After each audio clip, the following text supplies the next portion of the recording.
Don't you know that not listening to the Shenmue AM2 podcast is way uncool?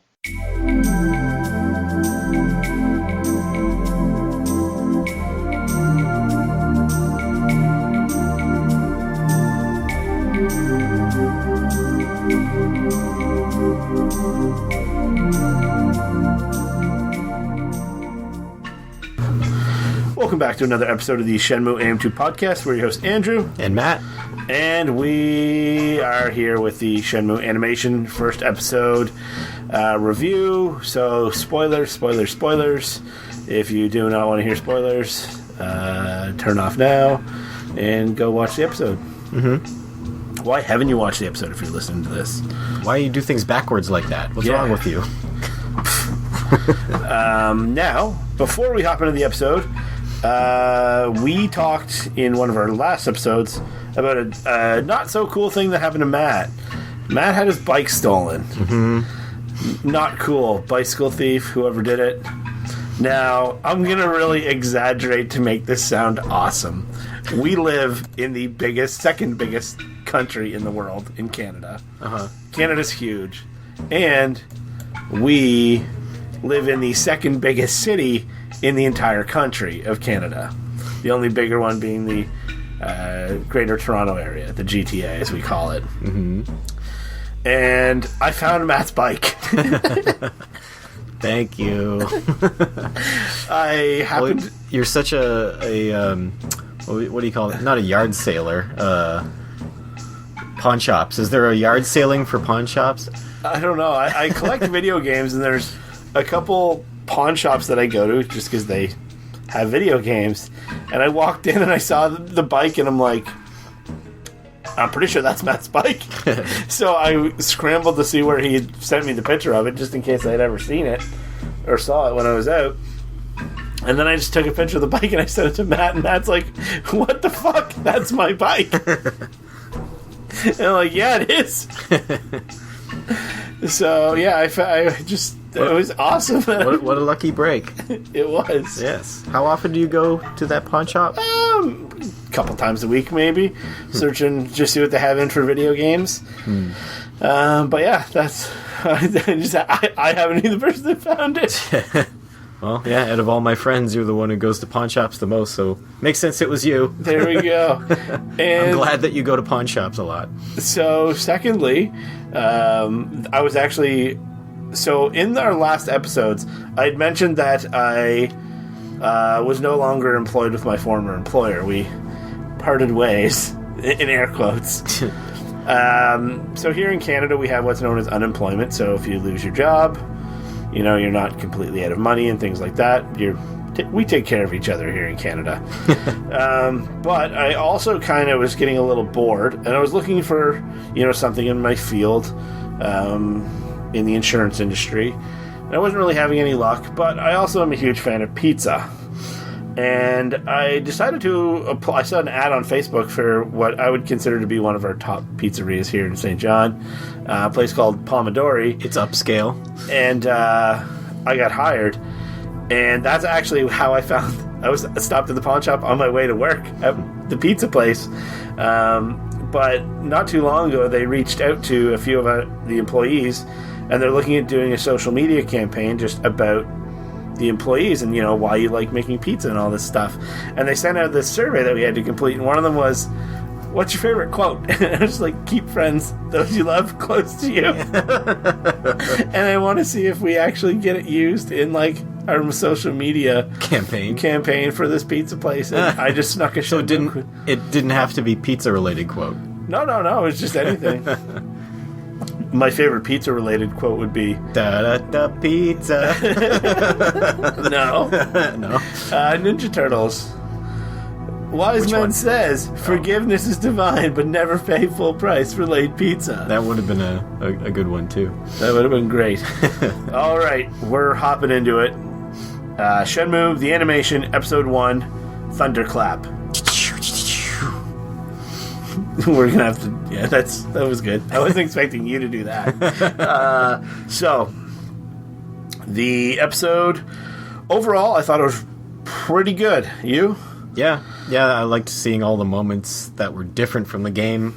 some were just new because they happened before the game started, but others were just, they took a different direction with how the story's going and how he's finding certain information. I mean, we don't want episodes and episodes of him walking around town asking people if they know about things. It's kind of all the information's coming to him, like, just by happenstance. And that was one of my concerns with how they were going to do this show, is the investigation part would be very mundane to someone who isn't a fan of the game. If they were just to present it as it is in the game, I don't think the anime would be very well received. I'm sure there will be some investigation at some point. He can't get lucky like that often, where he's just like, let's go for ramen and overhear things about the Chinese mafia. You know, let's go get a hot dog and discover that a black car hit the hot dog stand. I think he'll have to get active in the investigation going forward, probably. But yeah, like when he's looking for the tattoo guy Terry, like that starts for Terry. I wonder how that's going to play out. So the episode opens up with Shenhua reading the prophecy. They've changed the wording in the prophecy. The wording in it, I think, has changed a few times over time. Did it change, or is it just translated differently, I wonder? It's the English version has changed a few times. I was listening to the other Shenmue podcast that the dojo puts on, and they had kind of a comparison of how it's changed over time. But did it change in Japanese? I think it's changed in both languages, from like Shenmue 1 to Shenmue 2 to Shenmue 3 to Shenmue The Animation. But it's very true to the game as to how that plays out, and like the rope burning. It all looks really good, except for there's one animation of Shenhua's face where there really isn't any animation, and she just looks really dopey in that one shot. Looks like she's been drugged, but I mean, there's a lot of limited animation in this. Like they seem to cut a lot of corners, but when it matters, they put the budget in for the animation and the effort, which is mostly the action scenes, I guess. But yeah, there's a lot of static characters in the background and everything. And minimal animation frames, even on the foreground characters moving. So we open up in, when it gets to real time, I guess we'll say, it's him. Does it start with him at the house? It does, doesn't it? Yeah, his dad's talking to Yamagishi-san, and he's leaving to go to his karate tournament. And before that, Ine-san and Fuku-san are kind of cheering him on, making it seem like a big deal. He's kind of downplaying it, showing he's, a little bit humble. The character model for Ine-san, I think, looks really good.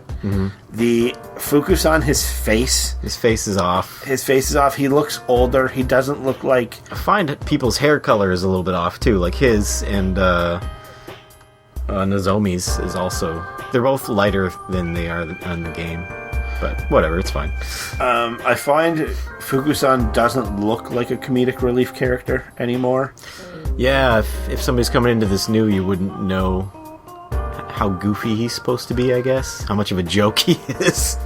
And they also, in the first episode, and again, there's not a whole lot of exploring in this with character backgrounds, but there's no indication as to who Ine-san or Fuku-san are. Yeah. And I'm assuming that will happen in the upcoming episodes. Even in the game, I think it takes a while for you to learn the context. Like, I know people... Well, I don't know people, but I've seen, like, videos of...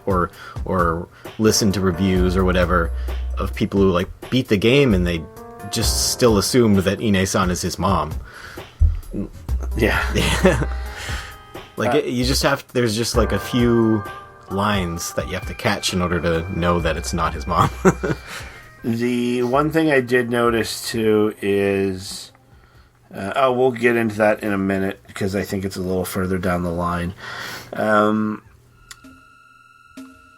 He grabs I like how it shows him putting on the shoes, grabbing the backpack when he's leaving the house as well, because that's something that does not necessarily the backpack, but the taking on and off of the shoes coming in and out of the house. Yeah. Yamagishi-san looks awesome. He looks like Yamagishi-san. They did a really, really good job with that. Yamagishi-san is kind of cheering on or pumping Ryo's tires a bit when he, wishing him luck in the karate competition. And his dad is kind of not necessarily putting him down, but being supportive in a different way. He's saying he's lacking, implying he's not enough. He's trying to keep him humble, but it just comes off as harsh to me. It does come off as a little harsh. And we'll circle back to that as well when he says he's lacking and, implying he's not enough. Then we get a meanwhile, and it cuts to Bailu Village with Shenhua and a little goat. Now, I wonder down the line if that goat is going to be the goat that's in the river. Wasn't it a deer that fell in the river in the game? It was. Could be. I still stand by my statement. It could be the goat. I did realize that. Yeah, it's a deer.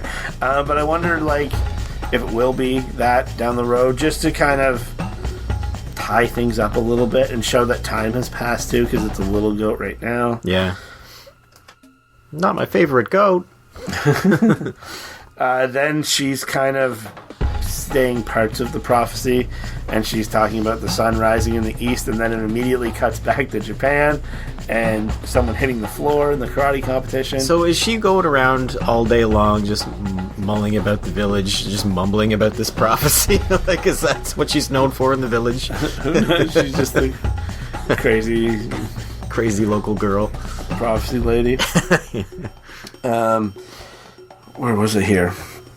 So yeah, she talks about the sun rising from the east, and then cuts back to Japan. Guy hitting the floor. Ryo's towering over him in the karate competition. So they kind of imply that Ryo is he just joined the karate competition? I'm not sure if he just joined. It seems that's what I got from it, was that they were a nobody team until he joined, and it seems like it was recent that he joined. And I'm like, why hasn't he been doing this until now? And also, why did he start doing karate competitions? Did he just transfer to this school recently? It doesn't... Maybe he was on a different team, and then Emilio Estevez shows up and be like, no, he's in a different zone. And it's the whole Adam Banks thing from the original Mighty Ducks. Yes. That could be it. Who knows? Then it shows the other team with... The guy in the glasses is hilarious. Just the fact that he competes wearing those weird-looking sunglasses. They're medical, all right. And they do a good job showing the difference, because they're like a team of bullies. These guys from the other school, they call them Dweeb High or something. And good the way they're animated, they're bigger hulking characters. Other than the guy in the sunglasses, their leader, he looks kind of goofy. But then when you cut it to the animation of Ryo and his teammates from the same school, they're all kind of sad looking, head down, don't look like they have any confidence. They really are dweeb high. They really are dweeb high. They're noobs too. They call them noobs in this. This is set in the 80s, and I don't remember ever hearing that term till early 2000s. I'm sure that's translator taking liberties. Then Ryo alludes to never being hit before in a match. Brag much? Yeah, humble brag Ryo. Not even humble, just brag. But the same thing happens. Lon D doesn't allow anyone. No one gets to hit him either. So they're kind of showing the parallels between them. And I think those parallels later on in the story, once we're past Shenmue 3, you're going to see more and more of them. The fact that, it's implied that, Ryo's dad killed his dad, and Shenmue has always had Dragon Ball Z levels of there should be power levels. Ryo is so far beyond the average human, and then his dad is so far beyond him, and then Lon D is so far beyond his dad, and it just shows you the gap they have to it's like training. He needs to go into the the hyperbolic time chamber and train for a year to fight Cell or something. You know, it's just like Dragon Ball Z power levels. It's nuts. I know you have no idea what I'm talking about, but other people do. Cool Z is gonna go Super Saiyan, and Cool Z and the Boombox will both go Super Saiyan. Super Saiyan 3 Boombox. Then it also cuts to Londi just showing up in the car, just like he's speeding. Like, they're driving quite frantically by the looks of things. I wonder why. Like, there's no need to. They're just, like, gonna draw attention to themselves. Yeah, like, they're about to go commit a crime, potentially murder, and they just, I don't know. Like, There's no reason to believe that Rio's dad isn't gonna be there when they get there, so there's no reason to rush. Maybe they're trying to catch a boat afterwards. Maybe they knew the letter from Yuan Deju was coming. Maybe. And they're trying to, like, literally beat the mailman there. Yeah. We also see Tom doing... He's comping drinks to cute girls at his hot dog cart. I guess Honey-san doesn't exist. Oh, I never thought of that. Oh, or Tom's just a player. Maybe. Who knows? But the dance that he's doing, like, it reminds me of, have you watched The Office? A little bit, when they're dancing down the aisle at the wedding. Okay. It reminds me of that. When Michael Scott's doing that. They're clearly building Tom to be a comedic relief character. I think they're doing a pretty good job with it. He has the shirt. His, like, half Japanese, half English is cracking me up. We're watching this on Crunchyroll in Canada. So we are watching the Japanese with the English subtitles. We don't have the English dub here yet. And for anyone watching in Canada, it is not on Adult Swim if you have cable. It's not on it. Sucks. I was hoping I would be able to PVR it or something, record it, and watch both. Nozomi looks really different in this. She does. Her hair's shorter, isn't it? Like, it's supposed to be longer than that, isn't it? I don't think it's supposed to be super longer, it's just but styled differently or something. I don't know. She just has, like, kind of minor features. Like, she just kind of looks a little Sarah Plain and tall to me, if you know what I mean. No, yeah, you're right. Her hair isn't super long in the game, but it is definitely styled different, I'm pretty sure. Something I've noticed in this, and I'm pretty sure it's happened in at least Shenmue 2. I'm not sure if it happened in Shenmue 1. The odd translation from Japanese to English of someone saying "all right." Okay. What do you mean? It always gets translated to two words, like ALL, then space RIGHT, when it should be ALRIGHT is one word. Like, all right. Instead of all right. Like, I don't know. I just find it weird. Everything is right. Yes. That's, I guess, how it translates. We cut to Rio on the way home, and Nozomi's in Sakuraguoka Park. Gaoka? Yes. Sakura Guaca? Guaca? No. Guacamole. She's in Sarah's Guacamole Park. And the bullies are there tormenting that little kid who apparently spilled Inoki's ice cream. Made him cry. Yeah. Inoki cry. Not the little kid. Maybe this is the little kid's fault. But Nozomi is there defending the kid, and Rio shows up. And I don't know if you noticed when we watched it. Just for backstory, too, I watched this morning, then again before coming to Matt's, and then Matt and I watched it together. So Matt's watched it once, I watched it 3 times. He literally single-handedly beats the bullies. He only uses one hand. He never takes that hand off his backpack strap, and he just, again, like you're talking about the power levels, if I were to see someone beat up 2 guys that are way bigger than him in a park, and literally do it with one hand, I'd be like, very, very impressive, bravo. Nobody can beat that guy. When in reality, there's many people who can beat him. Also, in the park, because that park is kind of their Nozomi and his space, there's a fence around the garden that's like heart-shaped along the whole thing, and I thought that was a very nice little touch to kind of set the atmosphere.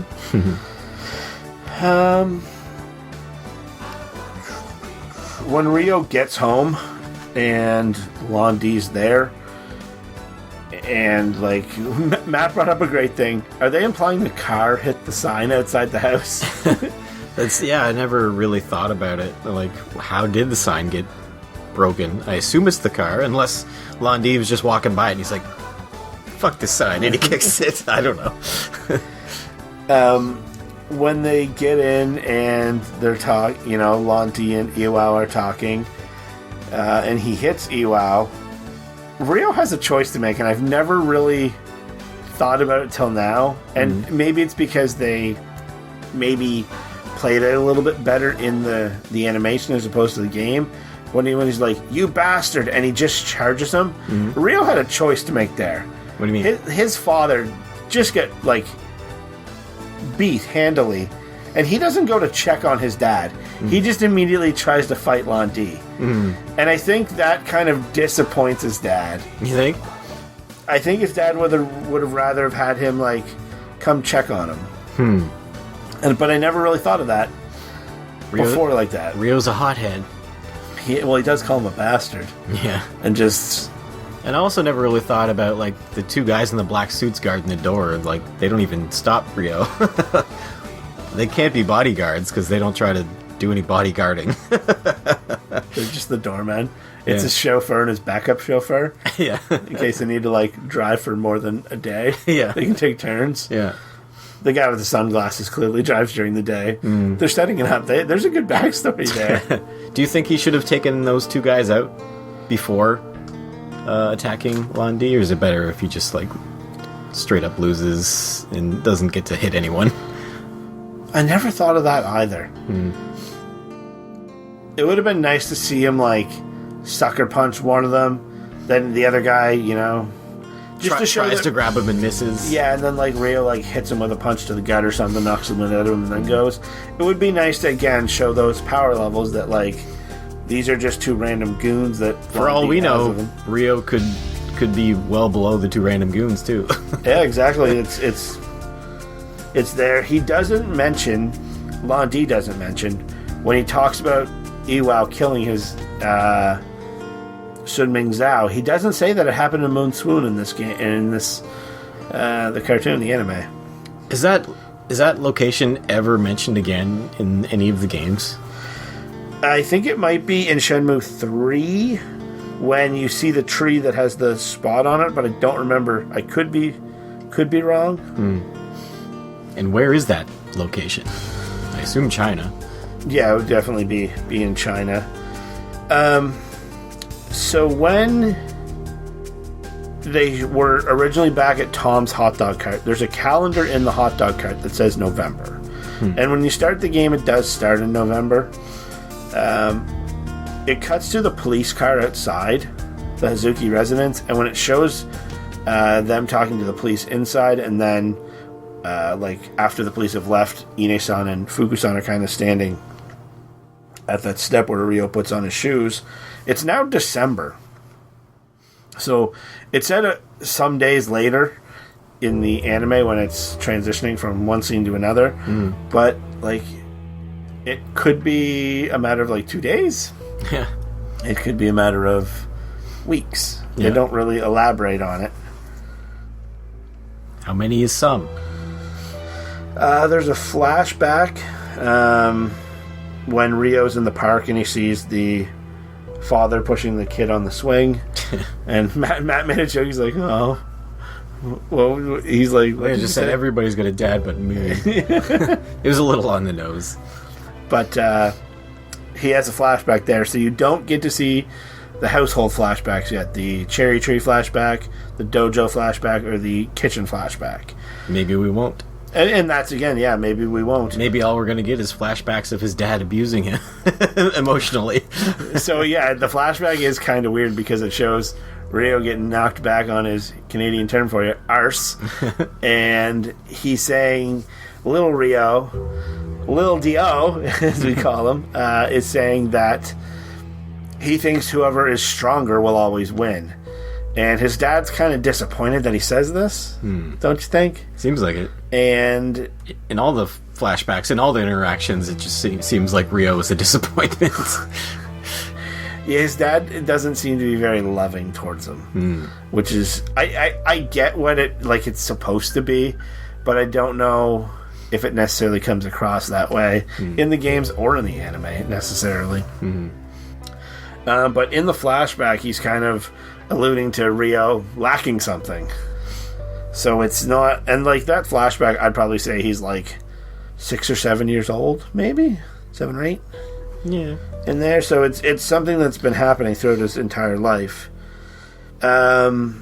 They show when Rio first helped Nozomi, he gave her a little handkerchief because she had fallen on her arse. And there's a scene where she gives that back to him, and they're just really leaning into her liking him. Don't you Yeah, they make it pretty clear. Over and over. I think it's a little too much for me. Yeah? Because we know what happens in the games, that he doesn't really show any emotion, and she goes to Canada. Would you prefer her feelings to be more subtle? Yeah, it's over the top for me. Those moments are kind of taking me out of it a little bit. Well, especially because he reacts by laughing and making fun of her, and that's something we've never really seen him do.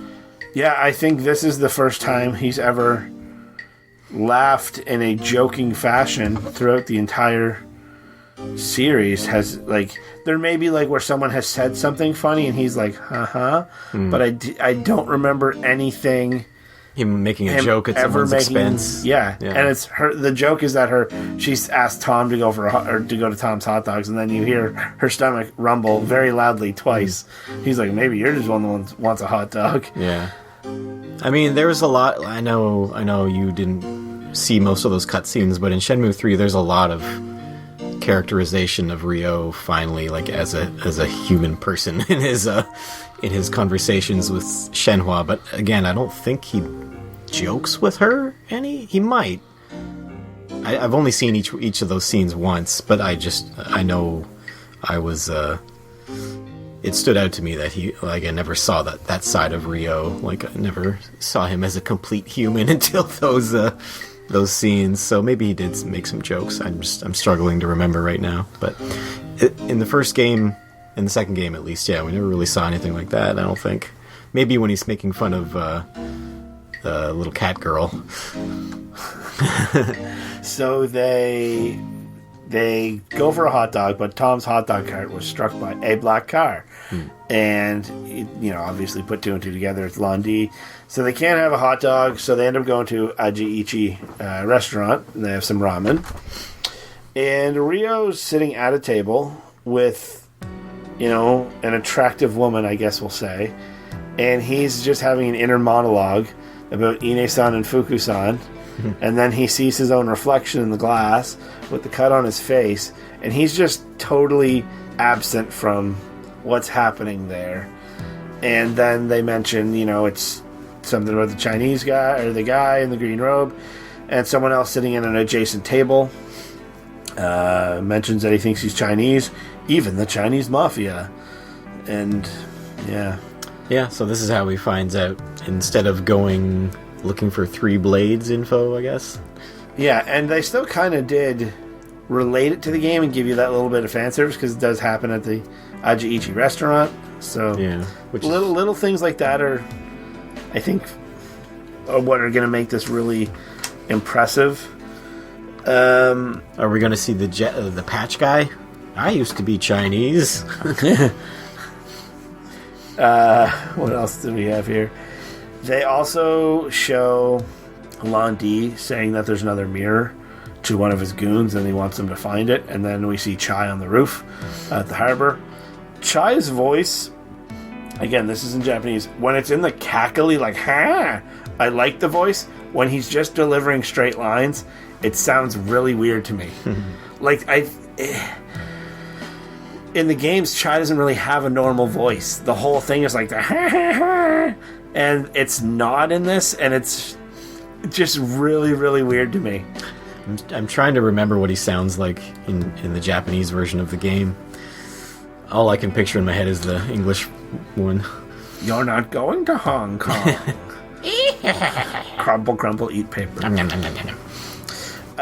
When Rio gets back, he's reminiscing again, kind of like he was at the restaurant, to the cherry tree in the yard. He sees the door open on the dojo. I honestly thought he was going to go in and spar with Fukusan and maybe get a little rough with him. Don't use that move.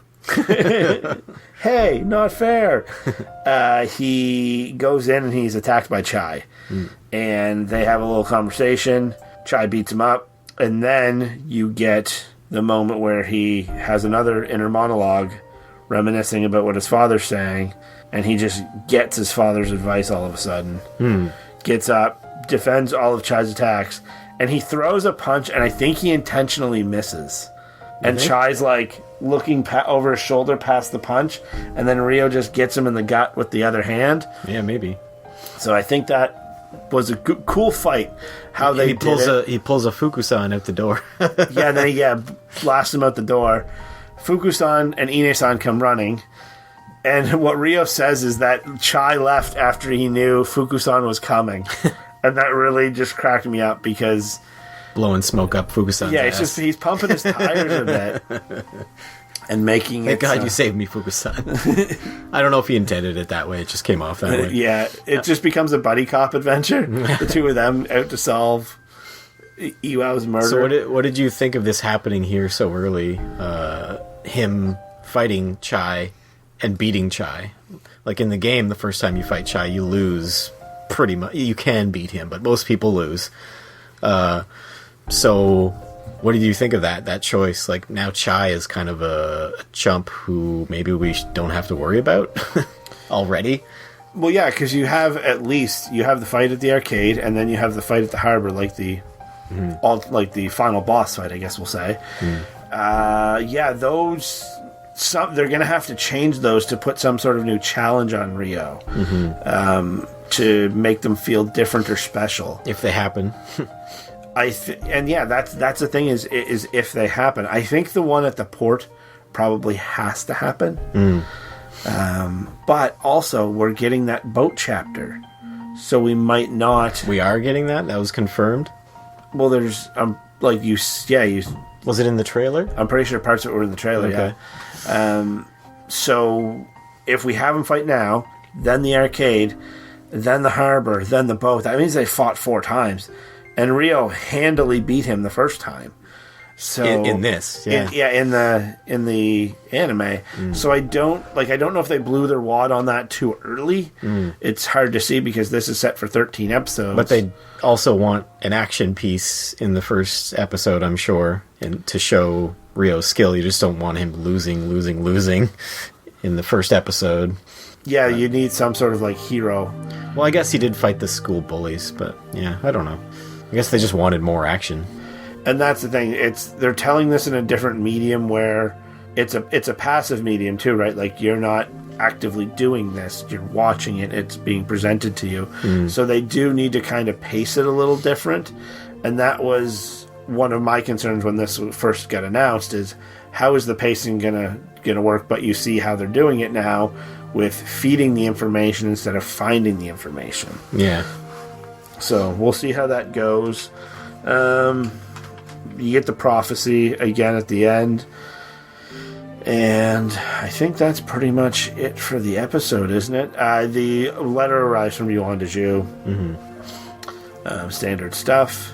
And did Ine-san open it? It didn't look open. But no. She knew something related to his dad's death was in it somehow?